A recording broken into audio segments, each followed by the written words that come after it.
The young and the restless spoilers. It began with a whisper, an almost imperceptible tremor rippling through the marble halls of Abbott Manor, one that Diane could not ignore. Rumors had surfaced of an impending catastrophe so devastating it threatened to topple the very foundations of the Abbott empire. The family's vast media holdings, their philanthropic ventures, and their political alliances all seemed poised on the edge of ruin, but no one could pinpoint the source. Some blamed a hostile takeover bid orchestrated by a rival conglomerate, others whispered of financial irregularities buried deep within the company's ledgers. Yet Diane's instincts told her the true calamity was far more personal. The long-buried secrets of the Abbott dynasty were stirring, and the pair at its epicenter, Jack and Nikki, were at the heart of it. Over the years, she had watched them circle one another like wary predators, always polite in public, always sharing those fleeting moments of warmth that spoke of an intimacy too profound to be mere friendship.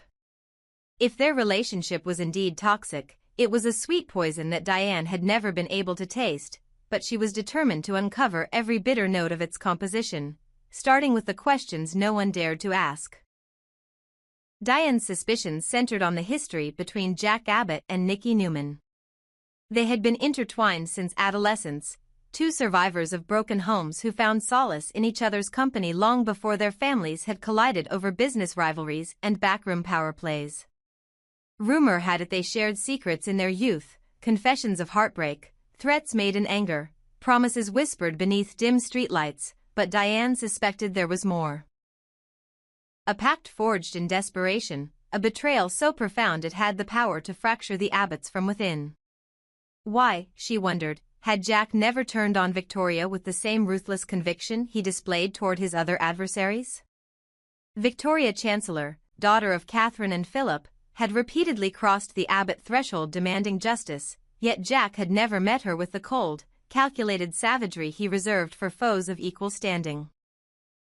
Instead, he indulged her with opportunities, protected her interests, even granted her mercy when she had most deserved retribution. Such favoritism defied logic, unless Victoria were more than simply Catherine's child. Diane's theory grew darker, more insistent. What if Victoria was not a chancellor by birthright but an Abbott by blood?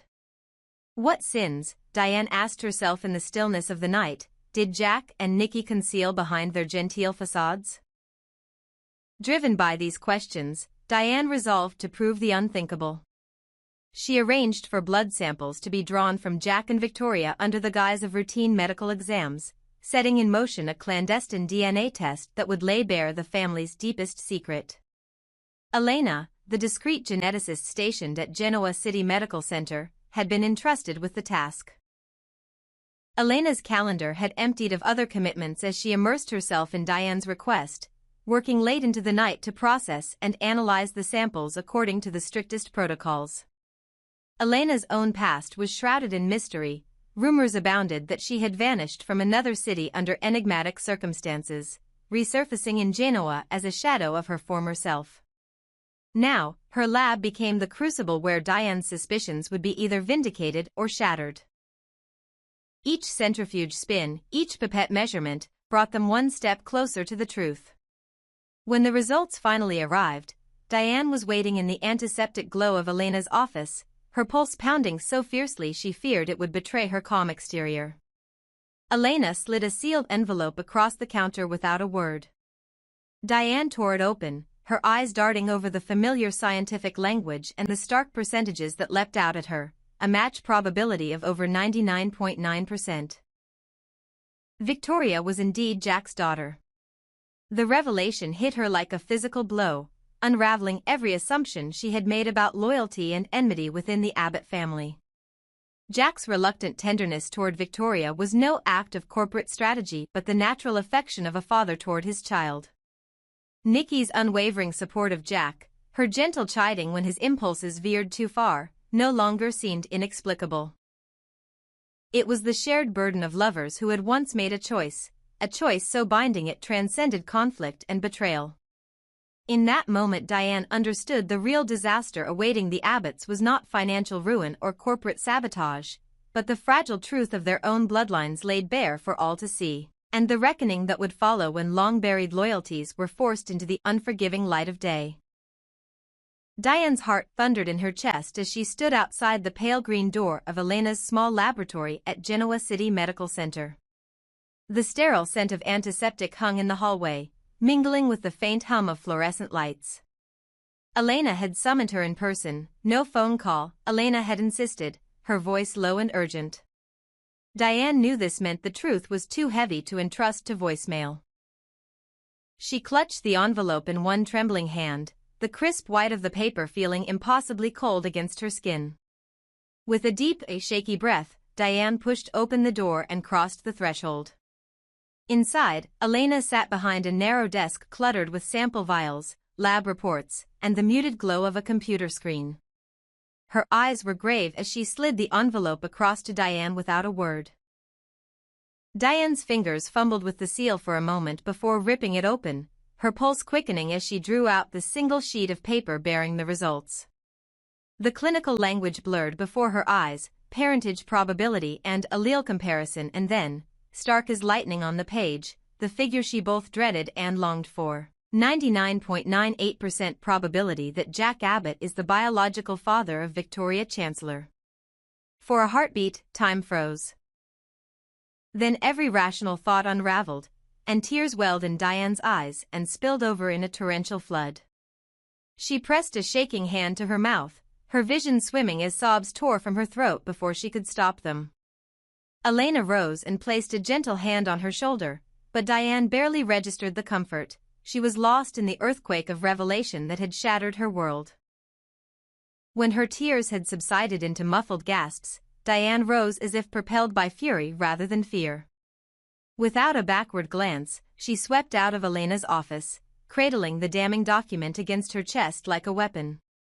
The drive back to Abbott Manor felt both impossibly long and unnervingly swift, the late afternoon sky dimming to a bruised shade of twilight as Diane's mind raced through every implication. Nikki and Jack had been separated for months now. No scandalous rendezvous to unearth, no whispered promises to expose, yet neither of them, Diane was almost certain, had even the slightest inkling that Victoria was truly Jack's child. If they did, they had concealed it with an artistry that made this entire conspiracy of silence all the more insidious. At last Diane reached the front steps of the manor. She straightened her shoulders, wiping her cheeks with the back of her sleeve, and mounted the marble steps 2 at a time. The silent grandeur of the foyer swallowed her whole as she strode past the imposing portrait of John Abbott and crossed the gleaming floor to the library, where she knew Jack often retreated in the late afternoon. The double doors stood ajar, and Diane paused only briefly to steel herself before pushing them open. Jack looked up from the mahogany desk, his expression shifting from mild surprise to guarded alarm as he registered Diane's ashen face and the crumpled paper clutched in her hand. His pale blue eyes flickered with confusion. He rose, sleeves rolled up, shoulders tensing as he searched her face for explanation. But Diane did not wait for him to find words.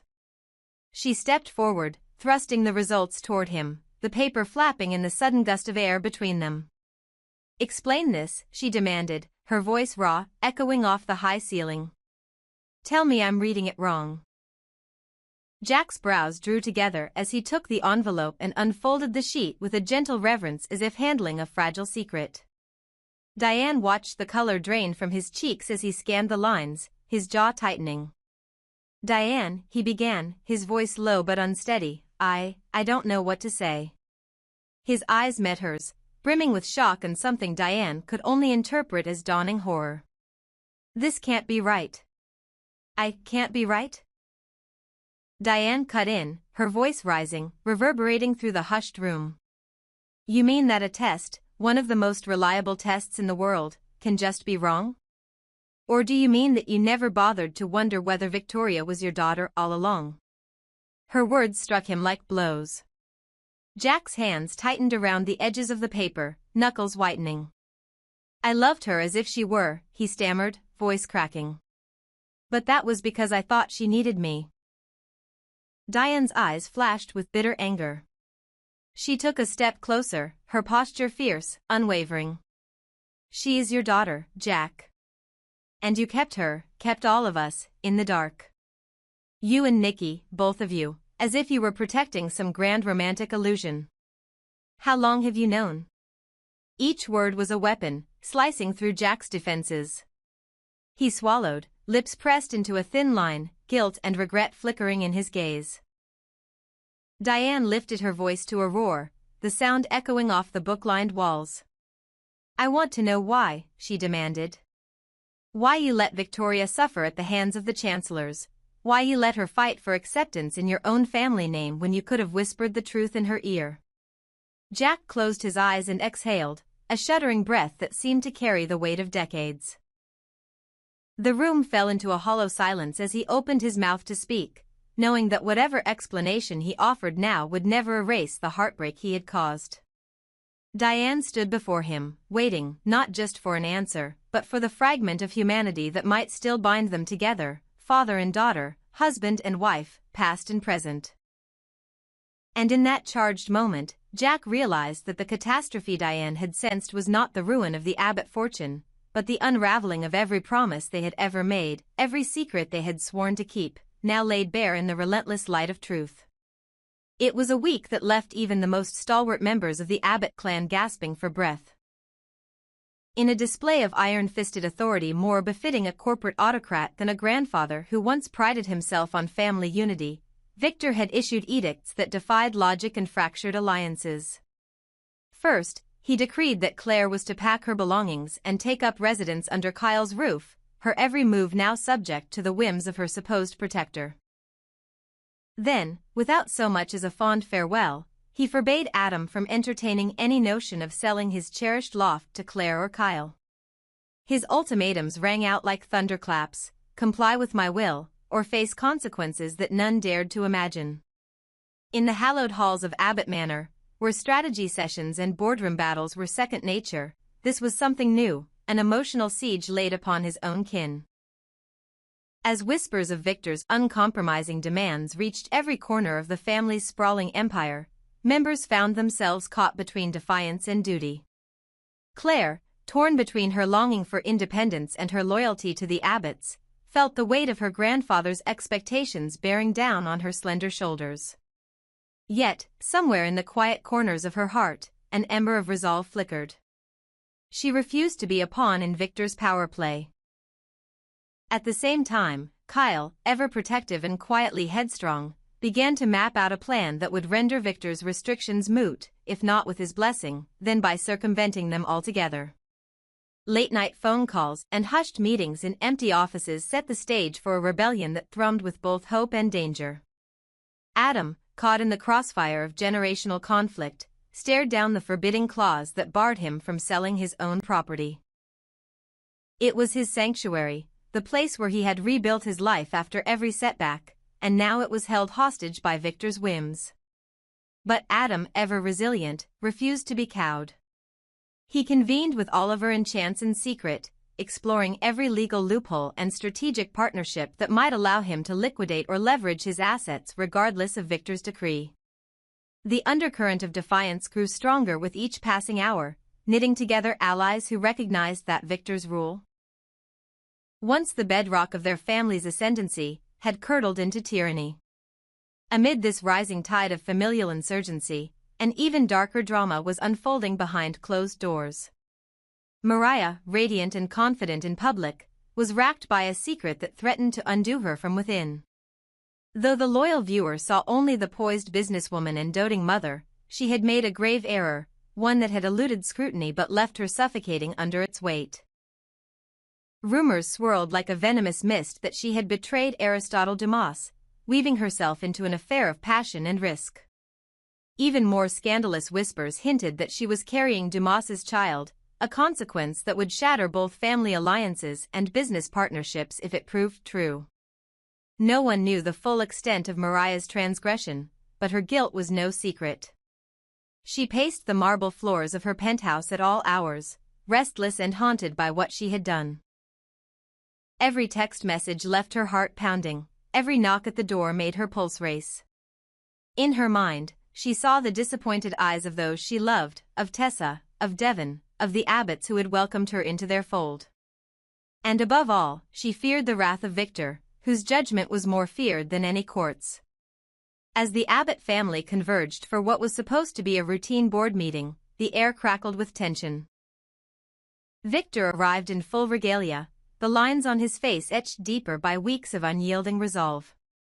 He demanded to know why Claire had not yet moved, why Adam still spoke of selling his loft, and why Mariah's behavior had grown erratic. One by one, defiance met his gaze. Kyle refused to abandon Claire, Adam insisted his property rights were inviolate, Mariah, summoned before the family council, stood trembling but unbowed.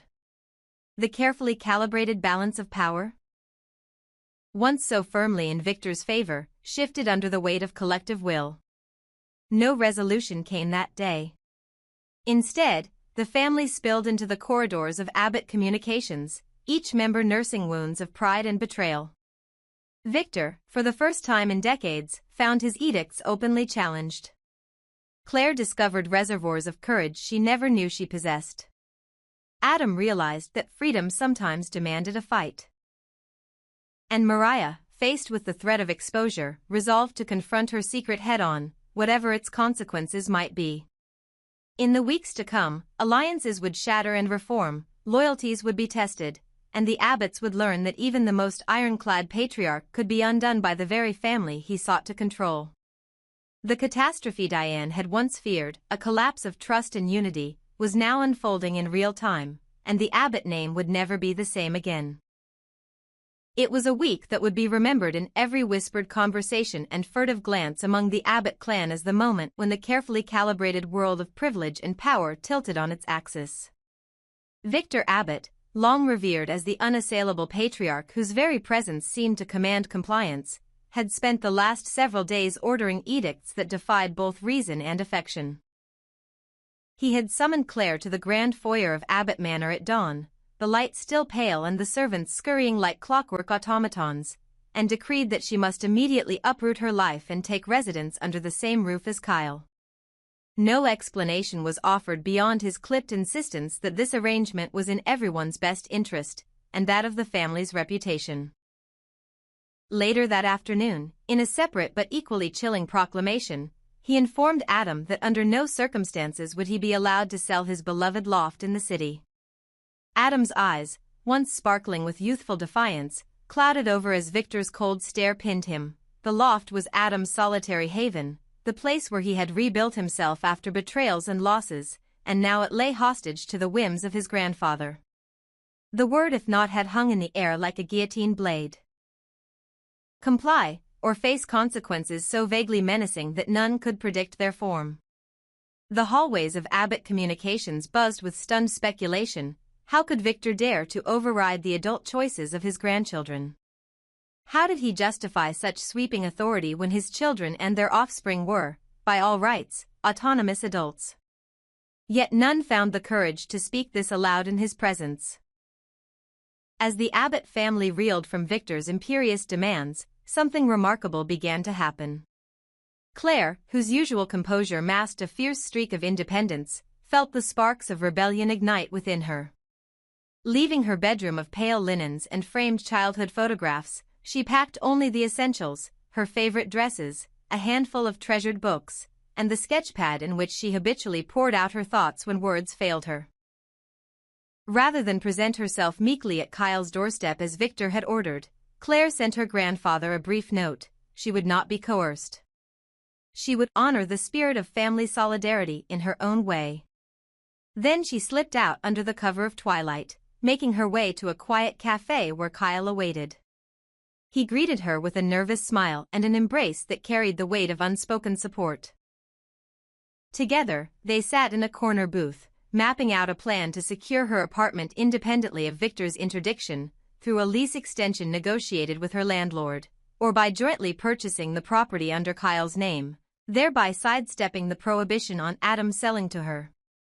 It was a defiant strategy, a copyrighted act of love and autonomy that made them both tremble with exhilaration.